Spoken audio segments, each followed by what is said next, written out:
The scientific method is something that is introduced to students in elementary school when learning about science fair projects, but it is something that is used all throughout science courses of higher education.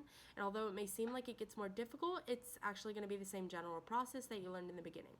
You're going to start with asking a question, and the answer to this question is going to be found during your experiment.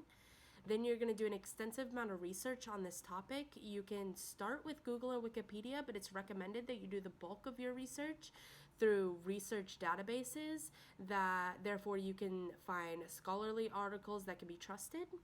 Then it's time to construct a hypothesis. Your hypothesis is going to be an educated guess on what you believe is going to happen, and it's going to be formatted in an if-then statement. So if I do this, then this is going to happen.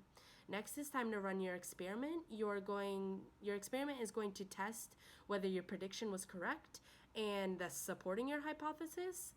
And it's important to make sure you run a fair test so you only change one thing from trial to trial. If not, your results can be skewed and it's not going to be trusted. Then you're going to collect the data that you came up with and communicate it into a conclusion. So if it supported your hypothesis, then your prediction was correct, and you're going to be able to run multiple trials on that and eventually publish your research for other scientists to look at. If your prediction was incorrect and it did not support your hypothesis, then you're going to have to go back to the construct a hypothesis stage and come up with something else that hopefully when you run the experiment next time, it's going to support your hypothesis.